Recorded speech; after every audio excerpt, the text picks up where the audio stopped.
Hi guys! I'm Janelle Sangüenza. Welcome to my vlog. Today, we're diving deep into something important, ang kalagahan ng wika sa ating lipunan. Ano nga ba ang kalagahan ng wika sa ating lipunan?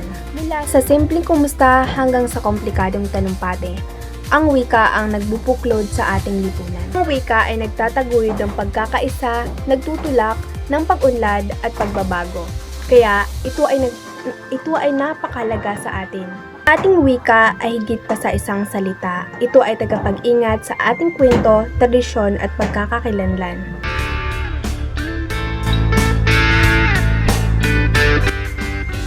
Ngayon, ang ating pag-uusapan ay ang gamit ng wika sa ating lipunan. Ang wika nga naman ay sadyang makapangyarihan. Malaki ang ginagampanan nito sa ating lipunan at sa maging sa ating bansa at sa buong mundo. Ginagamit natin ito sa ating pakikipag-ugnayan sa ating kapwa upang maipahayag natin ang ating damdamin. Ayon kay Michael Halliday or Michael Alexander Kirkwood Halliday, isang Australianong linguistiko, ayon kay Michael Halliday, mayroon daw tayong 7 gamit ng wika o tungkulin ng wika sa ating lipunan. Isa na nga dito ang instrumental. Ang instrumental, ginagamit ang wika bilang instrumento upang maisakatuparan o matugunan ng isang tao ang pangangailangan. Ang mga halimbawa ng instrumental ay ang pakikiusap o pag-uutos. May 3 akong halimbawa ng instrumental.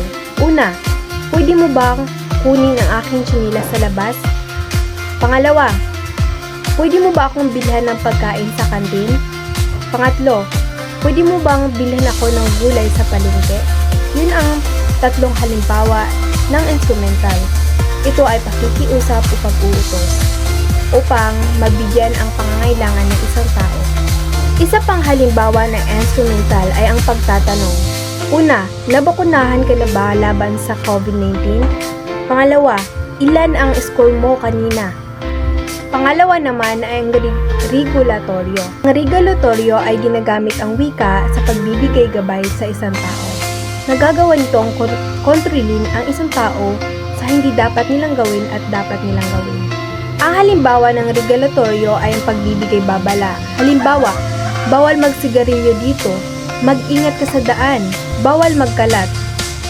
Isa pang halimbawa ng regulatoryo ay ang pagbibigay paalala. Halimbawa, ugaliing maghugas ng kamay bago matulog o bago kumain upang makaiwas ka.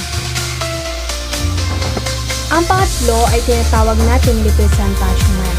Ginagamit ang wika upang makapaghatid ng impormasyon at kaalaman. Halimbawa nito ay ang pag-uulat, paglalahad at pagtuturo. Halimbawa nito ay pag-uulat sa klase, at ng pangyari at pagtuturo sa klase.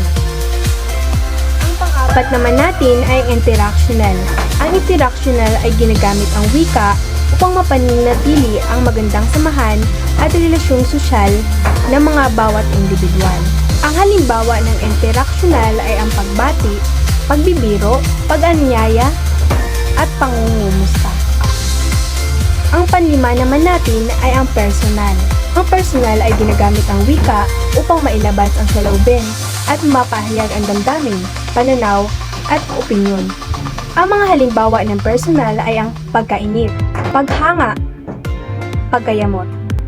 Ang pang-anim naman natin ay tinatawag na heuristiko. Ang heuristiko naman ay ginagamit ang wika sa pagtatanong upang mangalap ng sapat na impormasyon at may sapat na basihan o masusing pinag-aralan. Ang halimbawa ng heuristiko ay pakikipanayam, nananaliksik, pagsasagawa ng survey. Ang ating panghuli ay tinatawag nating imahimatibo. From the word imahitibo, ang imahitibo ay ginagamit ang wika upang palawakin ang ating imahinasyon. Ang halimbawa ng imahitibo ay ang malikhaing pagsulat o pagsulat ng akdang pampanitikan. Paglalarawan. Ang panghuli ay pagguhit. Ito ang 7 pangkalatang gamit o tungkulin ng wika sa ating lipunan. So ngayon guys, alam niyo na kung gaano kahalaga ang wika o ano ang tungkulin ng wika sa ating lipunan.